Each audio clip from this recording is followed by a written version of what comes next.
Сколько времени Мелхайхазу? Уже 4 года получается. 4 года, 21 год, да, получается? С 10 утра в Центре медицинской реабилитации начала собираться большая очередь. У врачей времени на отдых нет. Все окна на запись закрыты еще накануне. Каждый пациент со своей историей. Одни ищут помощи при остеохондрозе, а кто-то хочет пройти реабилитацию после инсульта, операции или черепно-мозговых травм. Принимают пациентов различные специалисты, среди которых невролог, нейрохирург, реабилитолог. Мы лечим пациентов вне зависимости от возрастной группы, от пола. У нас 2 зала. Один мужской, вот в котором мы находимся, это женский зал у нас. Такой же есть мужской зал. Среди посетителей была и Роза Ужахова, супруг которой пережил инсульт и проходит путь восстановления в центре с декабря прошлого года. Тяжелые последствия болезни волю семьи не сломили и надежды не лишили. За короткий срок они уже замечают положительные изменения. Результаты есть. Если мы сюда приезжали на коляске, то теперь мой супруг уже встал на ходу ног, может сам стоять, иногда несколько шагов сделать.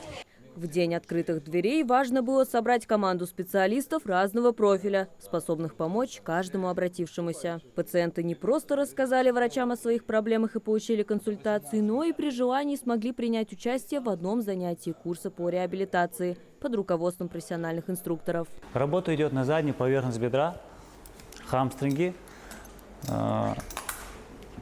Работа выполняется строго, бедро держим вертикально. Упираемся рукой в коленный сустав. Работа происходит именно изолированно в коленном суставе.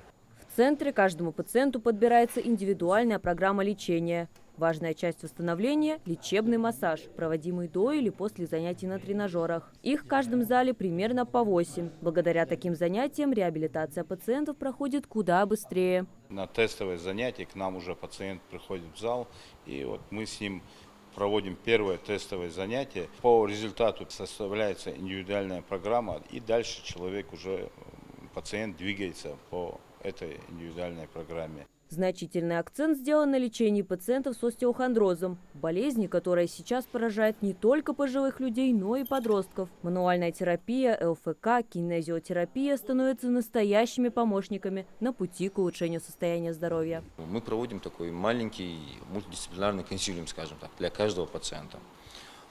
После чего пациенту расписывается полностью лечение. Если ему необходима сопутствующая терапия, естественно, мы ее тоже проводим. Не забыты и самые маленькие пациенты, родители которых приходят с разными жалобами. Детям с задержками развития или диагнозом ДЦП назначается посещение войтотерапевта. Большое внимание уделяется, конечно, в целом пациентам с ограниченными возможностями здоровья всех возрастов, в том числе и лежачим больным, которые очень нуждаются в реабилитации. Мария Макиева, Муладгирия Хильгов, Магаз 24.